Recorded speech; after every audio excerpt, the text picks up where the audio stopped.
Integrated learning at the University of Toronto is an important part of our renewal of undergraduate education. And it's really an opportunity for authentic and deliberately structured and supported experiences for our students that are tied to the identified learning outcomes in their academic program. There are many settings and examples of integrated learning as illustrated in this diagram. For example, the settings might be research and innovation environment, community-based or workplace environment, or an international experience. And in each of those areas, we see many examples that are listed on this visual. This video highlights workplace integrated learning.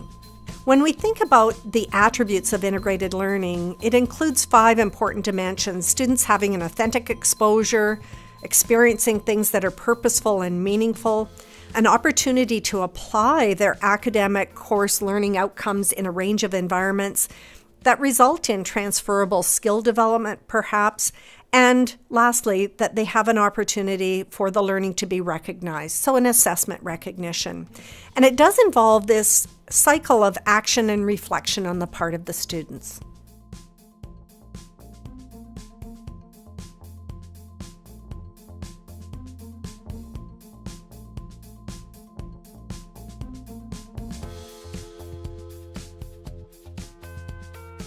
One of the key things that I've learned about integrated learning and curriculum is that as departments and faculties are reviewing and rethinking, reinventing their academic programs and curriculum, it's important for them to take a step back and think about what are the learning outcomes they want the students to achieve, but also importantly, what are the pedagogical approaches by which they should be achieving them. Integrated learning is one pedagogical approach that has a field of research behind it, demonstrating its wealth of benefits for students, as well as for industry, for community partners, and for faculty and the institution more broadly. And so it's thinking collectively about how we can enhance the students' opportunities to engage in integrated learning and how we can make this most effective for all parties involved.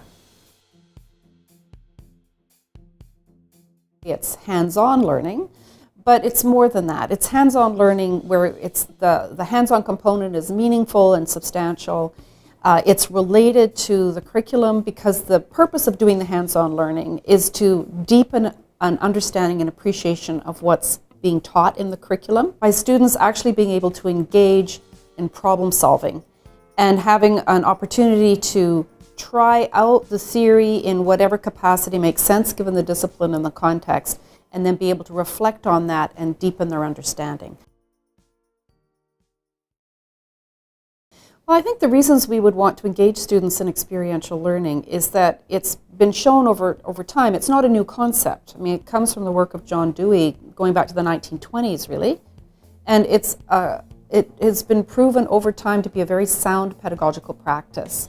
It helps engage students in the understanding and deepen their understanding of the concepts. It's very good for retention, because when students understand more what they're studying and why and various places that it can be applied, it helps them develop focus and motivation. Links to self-efficacy, because when you're able to try things and perhaps it works out, perhaps it doesn't, but you kind of dust yourself off and try again, it just builds that self-efficacy and the confidence, all of which relate to successful academic completion and satisfaction.